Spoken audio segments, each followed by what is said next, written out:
할렐루야. 오늘은 어버이 주일입니다. 성경 말씀 출애굽기 20장 12절 말씀 보시고 설교 말씀 들으시기 바랍니다. 5월입니다. 5월은 흔히 가정의 달이라고 합니다. 5월에는 가정과 연관된 기념일이 유독 많습니다. 어제 어버이 날이었습니다. 우리는 모두 다 가정을 이루고 살고 있습니다. 혼자 살아도 가정을 이루고 둘이 살아도 가정을 이루고 있습니다. 누군가의 자녀요, 누군가의 형제이기 때문에 그렇습니다. 그리고 우리는 멈춰 서 있는 것이 아니라 계속해서 시간이 지나면서 변화해 가요. 자녀에서 부모로, 또 아이에서 어른으로 변화해 가는 것을 볼 수가 있습니다. 오늘은 말씀을 통해서 가정의 의미를 돌아보고 나는 어떠한 삶을 살고 있는가, 또 앞으로 어떠한 삶을 살아야 하는가를 살펴보겠습니다. 성경에 헤롯 안티파스라는 사람이 나옵니다. 성경에 나오는 헤롯은 대개 이 사람을 가리켜요. 예수님이 태어나셨을 때 유다를 다스리던 왕은 헤롯 대왕입니다. 헤롯 대왕에게는 자식이 여럿이 있었는데 죽으면서 나라를 세 아들에게 쪼개서 물려줍니다. 이렇게 영토를 차지한 아들들을 분봉왕이라고 합니다. 세 명의 아들 중에는 제일 장남 아켈레오에게는 유다 본토를 물려주고 그다음에 헤롯 안티파스에게는 갈릴리 지역을, 그리고 빌립에게는 요단 동쪽 이 이방인들의 땅이라고 되게 하는데 이쪽 지역을 물려줍니다. 나머지 아들들은 영토를 차지하지 못하는 그런 아들들이 여럿이 있습니다. 그러나 아켈레오는 그 폭정을 일삼다가 로마에 의해서 쫓겨나고 유다 본토는 로마에서 총독이 이제 파견해서 이렇게 이제 치리하게 됩니다. 자, 예수님이 사신 갈릴리 지역을 다스린 왕이 누구냐면 바로 헤롯 안티파스라는 사람입니다. 예수님은 그를 가리켜서 아주 교활하고 영악하다고 해서 여우 같은 자라고 했어요. 예수님에게 이런 말을 들을 정도면 여러분 아시겠죠? 마가복음 6장에 보면 그에 대해서 아주 자세히 나와요. 세례 요한이 예수님보다 먼저 사역을 시작해요. 그래서 이 죄에 대한 것을 이렇게 이제 돌이킬 것을 선포하고 또 요단강에서 많은 사람들에게 죄를 뉘우치고 이렇게 살아가도록 세례를 이렇게 베풀죠. 자, 그런데 이러한 요한을 잡아서 감옥에 가둔 자가 바로 헤롯 안티파스였습니다. 오늘 그 집안을 좀 살펴보겠습니다. 참으로 이상한 가족이에요. 헤롯 안티파스에게는 헤로디아라는 그 아내가 있었습니다. 원래 그 본처는 아니에요. 자, 헤로디아는 원래 빌립과 결혼해서 딸이 있었어요. 빌립 역시 헤롯 대왕의 아들이지만 영토를 물려받지 못합니다. 그러니까 분봉왕 왕이 되지 못한 거예요. 그러니까 헤로디아는 그를 버리고 헤롯 안티파스와 재혼을 합니다. 그런데 요한이 이것을 문제 삼았어요. 헤롯 안티파스에게 형제의 아내였던 헤로디아를 취할 권리가 없다는 거예요. 그러면서 이것을 이렇게 이제 비판했습니다. 헤롯은 요한의 말이 마음에 걸리면서도 그를 특별한 선지자라고 생각해서 그를 해하지 않았어요. 그러나 헤로디아는 이러한 세례 요한에 대해서 깊은 앙심을 품어요. 그래서 어떻게 하든지 복수를 하려고 그 기회를 엿보고 있었습니다. 어느 날 헤롯 안티파스 왕의 생일날이 되었어요. 그래서 갈릴리에 있는 귀족들, 고관들, 군대 장군들을 다 불러가지고 성대하게 생일 잔치를 벌였습니다. 근데 헤로디아의 딸인 살로메가 들어와서 연회에서 멋지게 춤을 추었어요. 살로메는 모든 사람들의 마음을 사로잡았습니다. 헤롯 안티파스도 흥에 겨워서 이 살로메에게 굳게 약속을 해요. 만약 내가 원하면 이 나라의 절반이라도 내가 잘라주마 하면서 이 혼장담을 했습니다. 그러자 그녀는 어머니인 헤로디아에게 가서 무엇을 구할지를 의논합니다. 그러자 헤로디아는 그 기회를 놓치지 않고 바로 감옥에 있는 세례 요한의 목을 달라고 하라라고 사주합니다. 그래서 살로메는 다시 들어가서 왕에게 세례 요한의 목을 달라고 했어요. 그러자 왕의 표정이 굳어집니다. 선지자인 요한을 죽이면 안 되는 줄 알면서도 많은 사람들 앞에서 굳게 약속한 것 때문에 이러지도 저러지도 못하는 처지에 놓였기 때문입니다. 한참을 고민하던 왕은 하는 수 없이 군사들을 감옥으로 보내서 세례 요한을 죽이게 했어요. 살로메는 쟁반에 담긴 세례 요한의 머리를 어머니인 헤로디아에게 가져다 주었습니다. 참으로 이상한 가족이에요. 겉으로 보면 이들은 성공한 사람인 것 같습니다. 귀족의 좋은 집에 살고 있고 많은 땅을 가지고 수백 명의 하인들을 거느리고 있습니다. 멋진 옷을 입고 또 보석으로 온몸을 치장하고 화려한 마차를 타고 연회에 참석하면서 유명 인사로 살았습니다. 그러나 그 속은 더럽고 추하고 이 가식으로 가득 차 있었어요. 온갖 탐욕과 욕심으로 가득 차 있었습니다. 오로지 자기에게 무엇이 유익이 될까만 계산을 했어요. 그래서 이 안티파스는 왕임에도 불구하고 다른 사람들의 비율을 맞추려고 죄 없는 사람을 죽이기도 합니다. 헤로디아는 땅을 상속받지 못한 남편을 버리고 성공하고 출세한 사람을 선택해서 부귀영화를 누렸습니다. 자신의 복수를 위해 딸까지 이용해요. 자존심이 상한 것 때문에 분을 품고 세례 요한을 죽였습니다. 이것이 잘못되었다고 말하는 사람마저 힘과 권력으로 짓밟아 버렸어요. 옛날이나 요즘이나 사람은 다 마찬가지인 것 같습니다. 오늘날에도 이렇게 사는 사람들이 많습니다. 자신의 잘못을 인정하기보다 이것을 지적하는 것을 참지 못하고 어떻게든 복수를 하려고 하기 때문입니다. 딸 살로메는 부모에게 이용당해요. 친어머니마저도 자신을 이용합니다. 과연 이러한 가정에서 무엇을 배울 수 있었을까? 이 집안에는 누구 하나 아니라고 하는 사람이 없습니다. 잘못되었다고 말하는 사람이 없어요. 그렇게 하면 안 된다고 하는 사람이 없습니다. 사람의 역사는 되풀이돼요. 나중에 살로메는 출세를 위해서 자신의 삼촌인 분봉왕 빌립하고 결혼을 한다는 사실이에요. 어머니가 한 방식 그대로 출세를 위해서 사람을 이용한다는 것입니다. 과연 이러한 가정이 행복한 가정일까? 돈이면 다 되는 세상이 행복한 세상일까? 사회적으로 출세하고 명성을 얻은 사람이 성공한 사람일까? 여러분 그렇지 않습니다. 여러분 이 사건을 보시면 세례 요한이 실패자인 것 같습니다. 패배자인 것 같아요. 힘없이 감옥에 갇히고 잔인하게 목이 잘려 죽은 그러한 패배자 같습니다. 비참한 사람인 것 같아요. 당시 상황 보면 그런 것 같습니다. 그러나 역사를 보면 아니에요. 여러분, 역사가 우리를 평가해 줍니다. 역사가 사람을 평가하는 거예요. 누구도 세례 요한을 실패자나 패배자라고 하지 않습니다.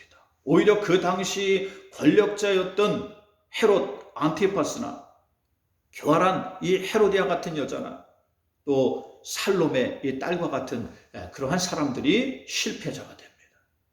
인생을 단지 세상에서 재물이나 욕심을 위해 살았기 때문에 가족 간에도 서로 이용하고 이용당하면서 진정한 사랑이 무엇인지도 모르고 살았기 때문입니다.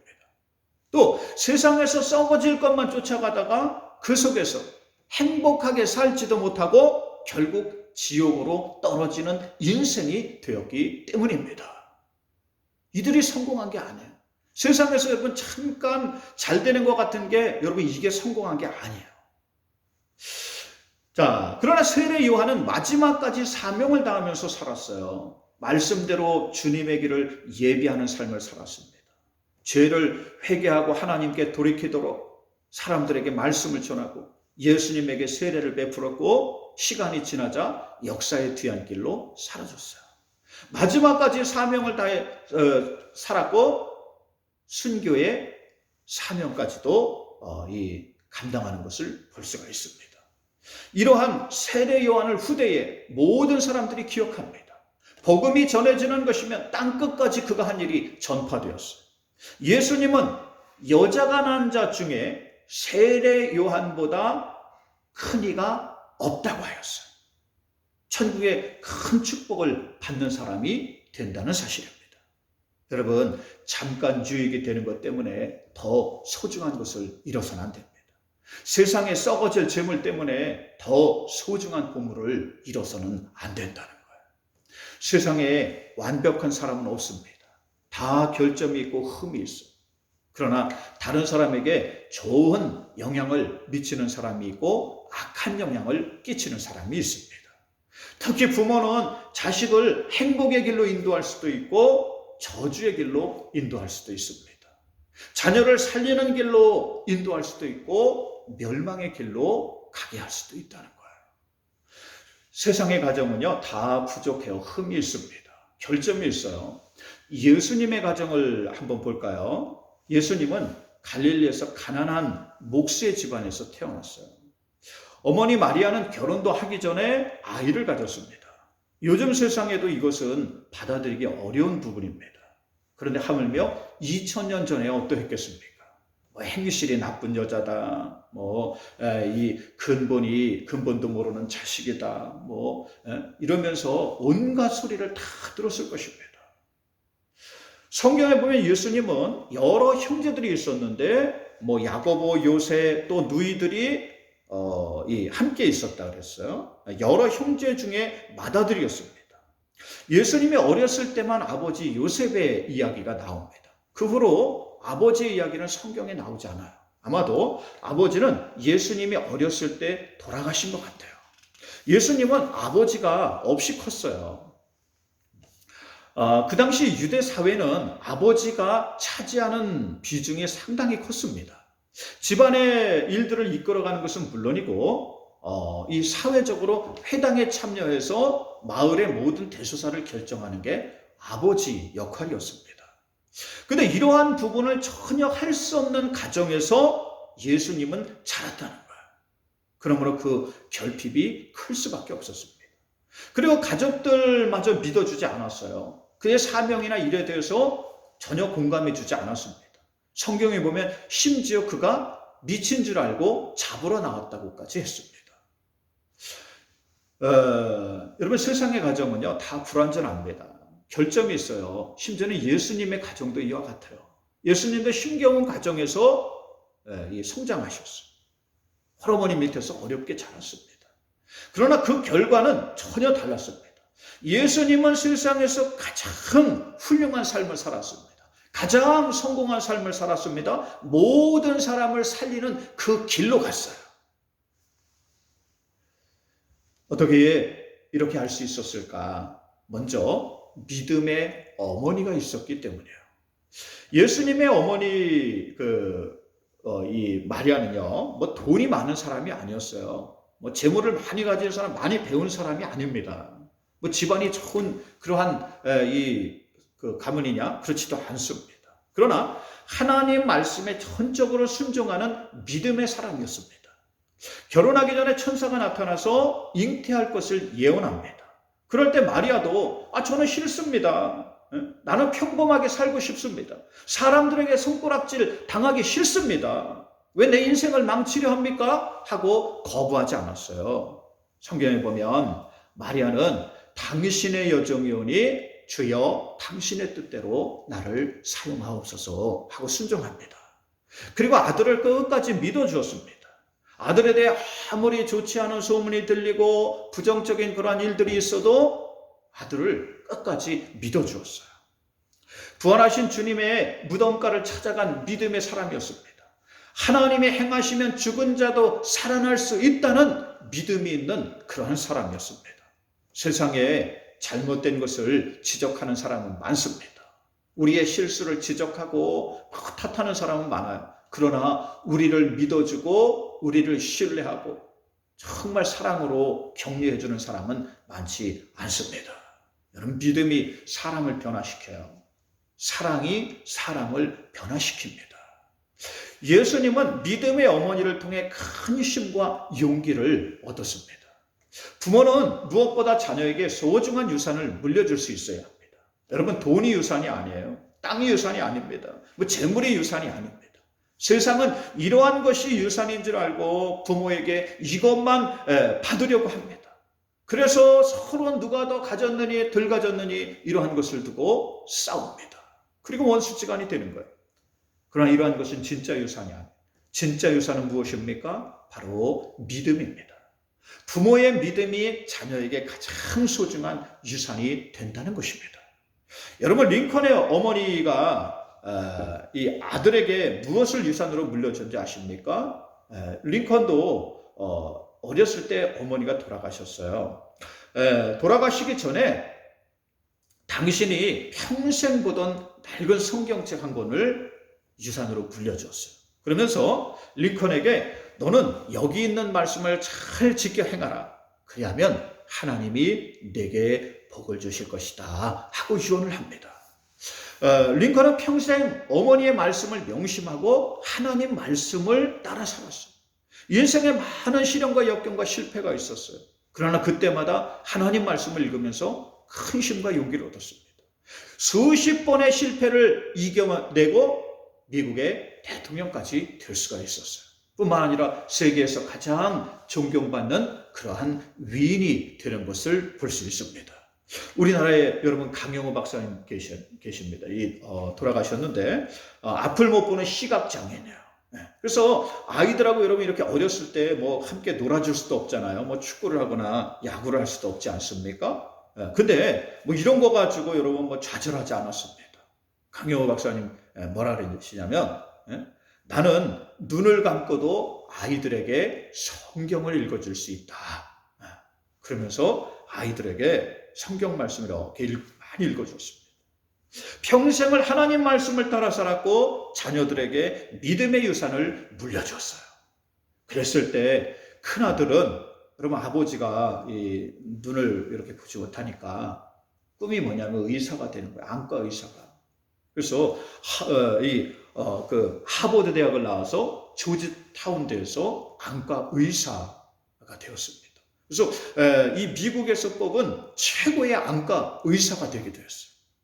작은 아들은 시카고 대학, 여러분 명문입니다. 여기 대단한 곳이에요. 우리는 하버드만 압니다만 그렇지 않아요. 여러분 세계 사람들은요 여기 보면 시카고 대학 여기가 더 여러분 뛰어난 부분들이 있습니다. 여기 대학을 나와서 대통령을 보좌하는 법률 특별 보좌관이 되었습니다. 여러분 자녀들에게 가장 소중한 것이 바로 믿음입니다. 믿음을 물려주는 거예요.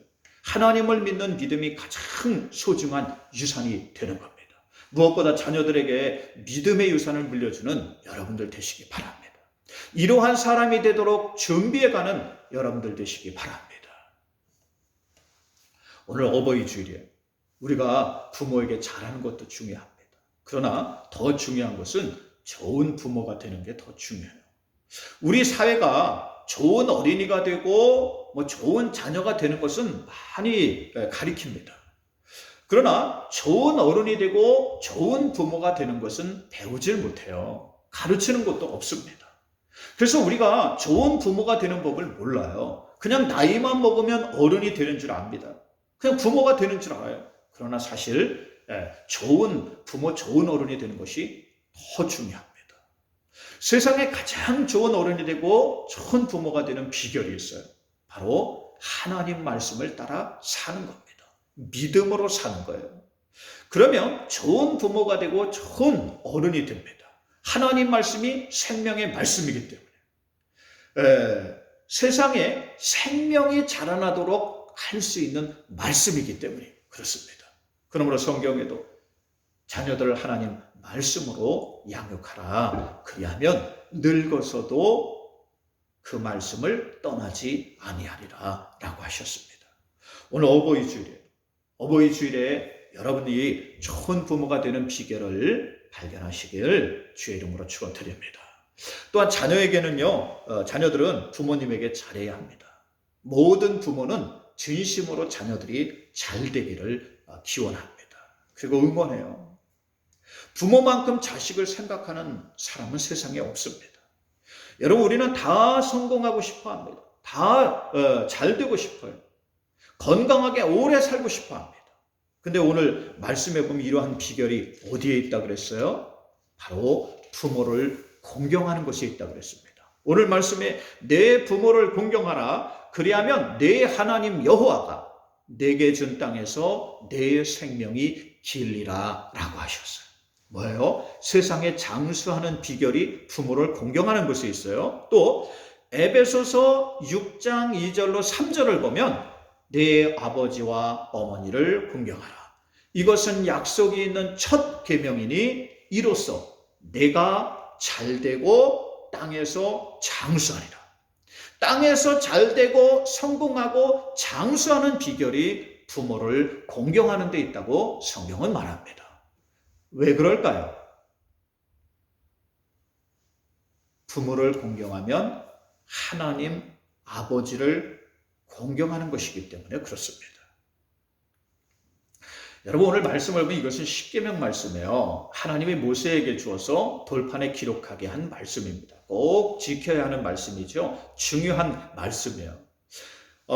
이 십계명을 보면 두 부분으로 이루어져 있는데 한쪽은 하나님과 사람과의 관계를, 한쪽은 사람과 사람과의 관계를 다룹니다.